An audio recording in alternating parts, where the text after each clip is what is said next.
Frères et sœurs, nous célébrons donc la solennité du Christ roi, simplement pour vous situer cette célébration et par rapport au temps liturgique que nous vivons tous les ans. Chaque année, nous répétons le même temps liturgique. Nous sommes donc au début de la 34e semaine du temps ordinaire. Et c'est la dernière semaine du temps ordinaire. Pourquoi est-ce que je rappelle ça? Simplement pour vous rappeler que nous allons bientôt fêter notre 31 janvier, Cateau. C'est samedi prochain. C'est-à-dire que nous allons clore l'année liturgique, l'année chrétienne, pour commencer une nouvelle année au soir du samedi soir prochain, si je puis dire, qui sera l'entrée dans l'Avent.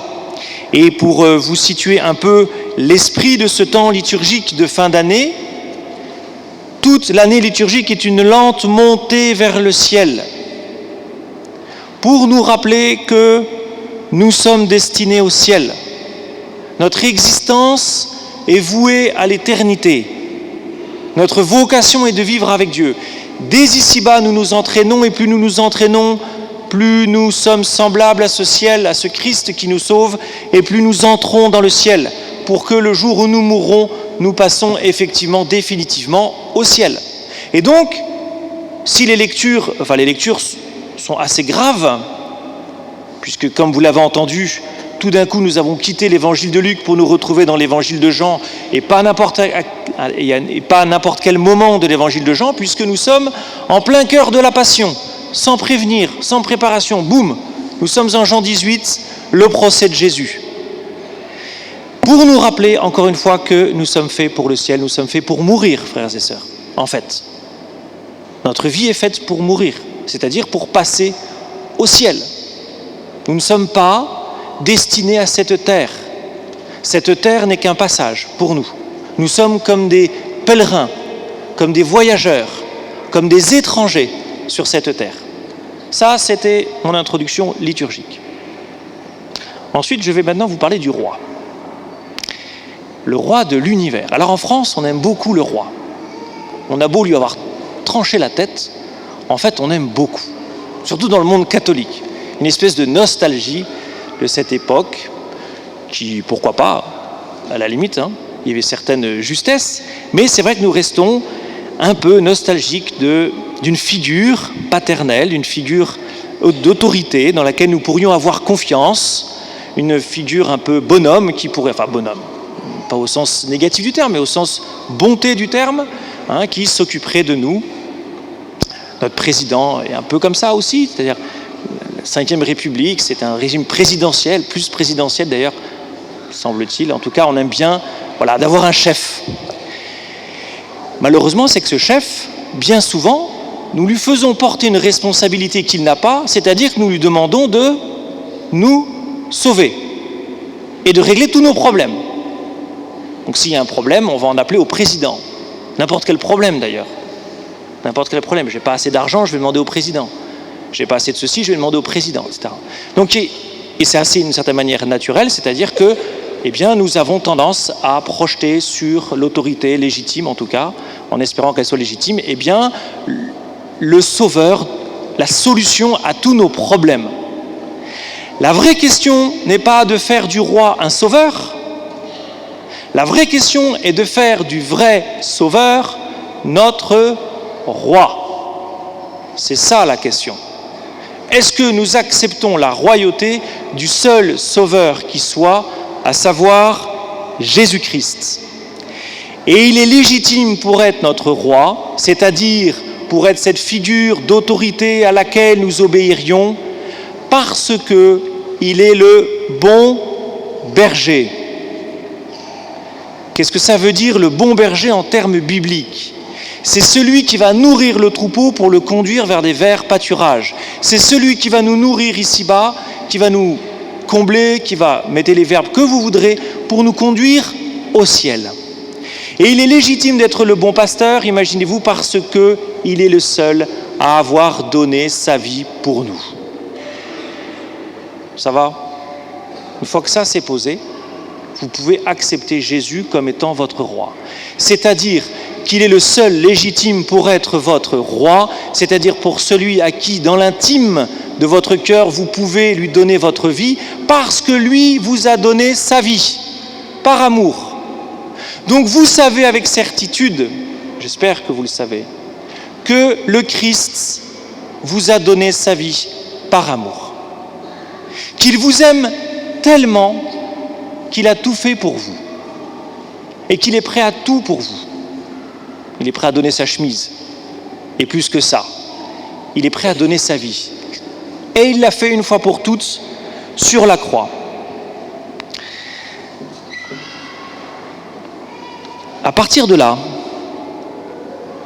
à partir du moment où je sais que Jésus a souffert pour moi, qu'il a payé le prix de ma vie au prix de sa propre vie, alors il peut être mon roi. Alors je peux accepter qu'il ait autorité sur moi parce qu'il m'aime. Et parce qu'il m'a montré qu'il m'aimait en le payant de sa propre vie. Ce qui signifie, frères et sœurs, que si le Christ m'aime jusqu'au bout, je dois, pour l'accepter comme étant le roi de ma vie, je dois accepter qu'il me fasse le don de sa vie. En d'autres termes, que je dois accepter qu'il m'aime. Que je dois accepter que ma vie est sauvable. Que ma personne est aimable. Qu'elle est digne d'être aimée de Dieu. Pour chacun d'entre nous, le Christ a donné sa vie. Ce qui signifie que aucune existence, aucune personne n'est insignifiante pour Dieu. À commencer par vous, à commencer par moi, à commencer par chacun d'entre nous. Pour chacun, le Christ a payé le même prix. Ce qui signifie qu'aux yeux de Dieu, toutes nos vies, toutes nos existences, toutes vos existences, a le même prix. Nous sommes tous différents, mais aux yeux de Dieu, nous avons le même prix. Et ce prix, c'est lui qui l'a payé et il le connaît, puisque c'est la vie de son Fils. Et le premier lieu où je peux accepter le prix que Dieu paye pour ma vie, ça s'appelle l'Eucharistie. Ainsi, la première manière d'entrer dans cet amour, la première manière d'accepter que Dieu me saisisse pour la vie éternelle, d'accepter que Dieu m'aime, c'est de venir à la messe. Les catholiques ont une chance inestimable parce qu'ils considèrent toujours que l'Eucharistie est un sacrement et que dans ce sacrement, ils revivent sacramentellement, mais réellement, le sacrifice même du Christ.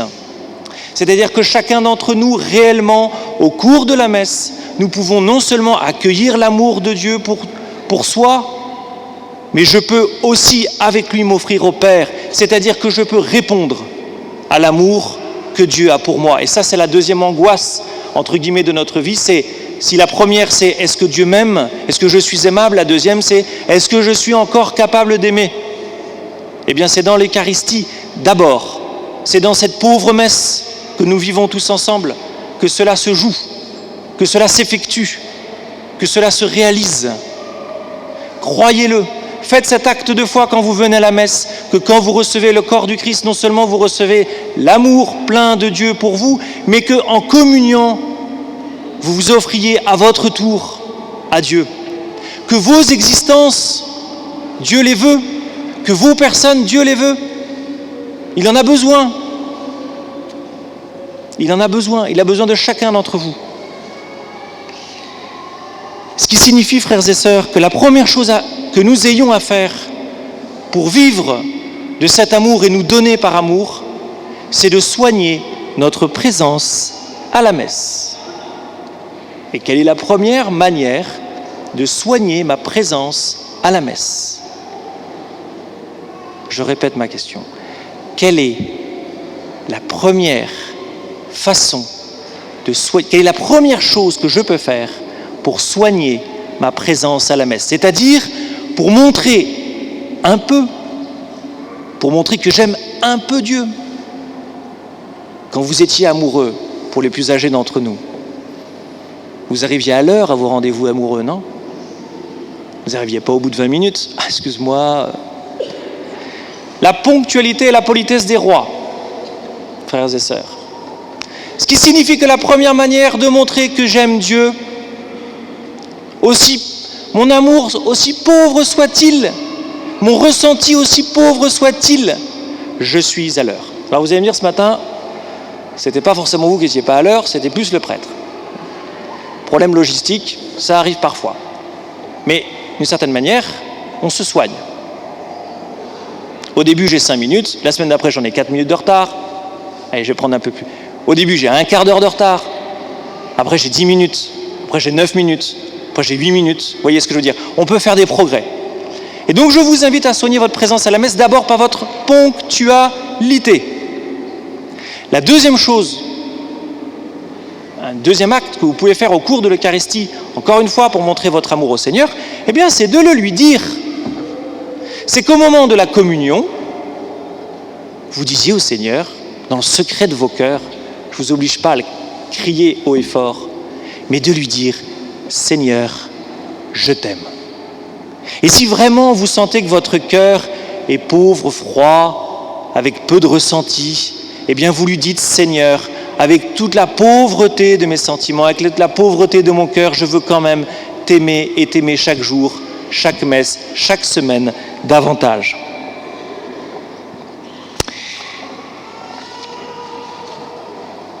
Donc, j'entre dans cette suite du Christ.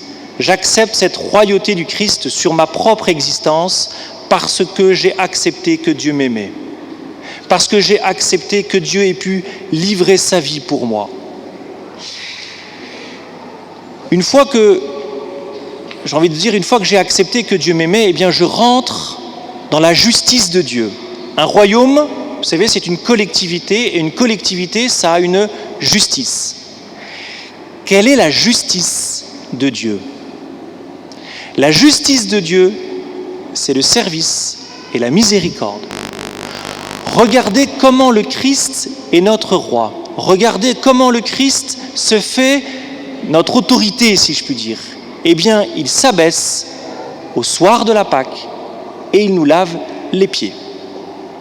Ce qui signifie, frères et sœurs, que la justice qui doit présider, qui doit régner, c'est le cas de le dire, entre nous, c'est le lavement des pieds.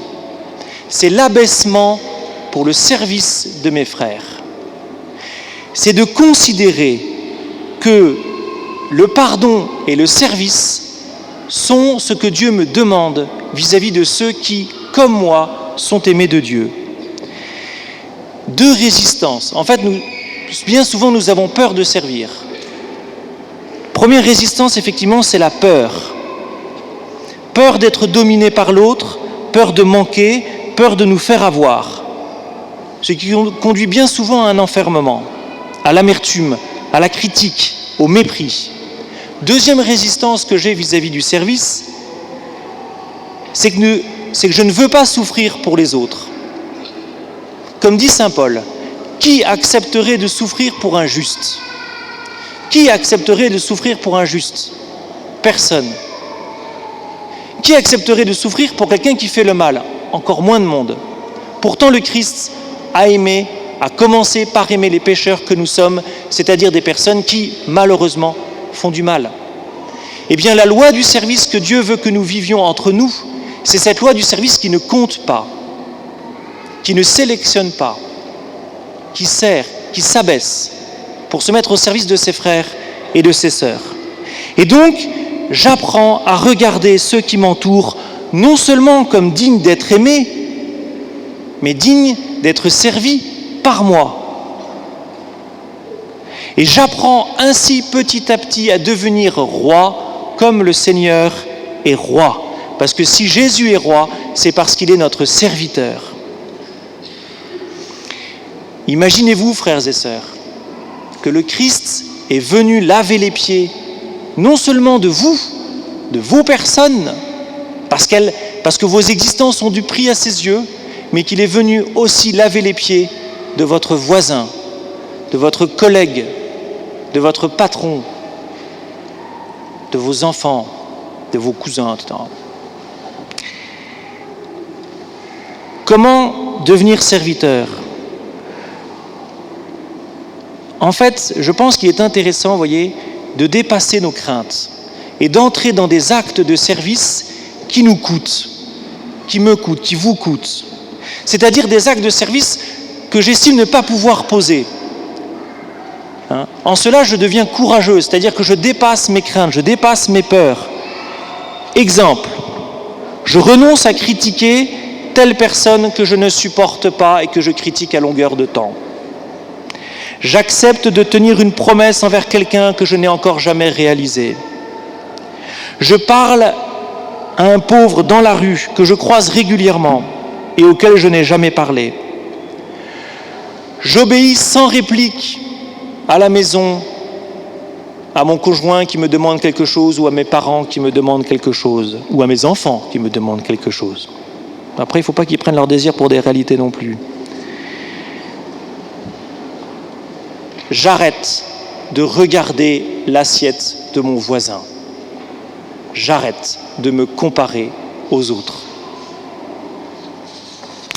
Si le Christ est venu instaurer un royaume de justice basé sur son amour et sa vie donnée, le royaume qu'il crée, la société qu'il crée, c'est une famille. Cette justice basée sur le service, cette justice du service dans laquelle nous nous lavons les pieds mutuellement, elle fait de nous des frères et des sœurs. Et c'est l'aboutissement de ce que je veux vous dire ce matin.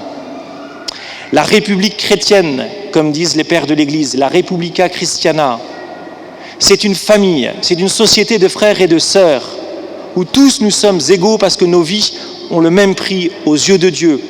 Et si nous nous servons tous les uns les autres. Ainsi, nous faisons partie du même groupe, du même royaume, de la même société, non pas parce que nous serions nés au même endroit, non pas parce que nous aurions, entre guillemets, la même couleur de peau ou la même culture ou la même langue. Nous sommes frères et sœurs parce que nous sommes frères et sœurs du Fils unique. Parce que nous sommes tous co-héritiers avec lui. Parce qu'il a bien voulu faire de nous des héritiers du royaume. Parce qu'il a bien voulu faire de nous des fils et des filles de Dieu. Il est le Fils unique et par grâce, il fait de nous des fils et des filles de Dieu. Vous êtes chacun, chacune, frère du Christ, sœur du Christ. Vous êtes donc frère de votre voisin, sœur de votre voisine, ici, là, à la messe. À la messe, là, tout de suite, là. Les gens qui vous entourent sont vos frères et vos sœurs. Les gens qui vous entourent on part au même héritage, font partie de la même famille. Le royaume du Christ, c'est sa famille. Et ici, pas de dispute pour l'héritage. Nous avons tous le même, puisque l'héritage fait de nous des héritiers. Héritiers parce que nous avons reçu l'héritage. Nous nous aimons ainsi comme des frères, parce qu'entre nous, c'est une relation faite de gratuité. Et c'est le service, vous voyez, le mot service c'est parfois biaisé en français, parce que le mot service parfois demande une récompense. Eh bien non, pas entre nous. Le service c'est gratuit, parce que nous sommes frères et sœurs. Comment devenir fils de Dieu ? Peut-être d'abord se poser la question, comment devenir frères et sœurs les uns des autres ? Exemple. Je peux demander dans ma prière une véritable compassion pour ceux qui m'entourent, et particulièrement pour ceux qui souffrent et ceux que je n'aime pas. Je peux apprendre à partager ce que je ressens aux autres au plus profond de moi-même, mes joies et mes peines, d'arrêter de dire ça va alors que ça ne va pas. De prier, encore une fois, pour ceux qui m'entourent. D'inviter mes frères et mes sœurs, d'inviter ceux que je croise à la messe chez moi. Et je peux aussi accepter d'être invité. Et puis ici, en tout cas, nous avons la chance d'avoir des fraternités, donc effectivement d'intégrer un petit groupe que nous appelons une fraternité et d'accepter de jouer le jeu de la fraternité, c'est-à-dire d'être fidèles aux réunions et de nous aimer les uns les autres.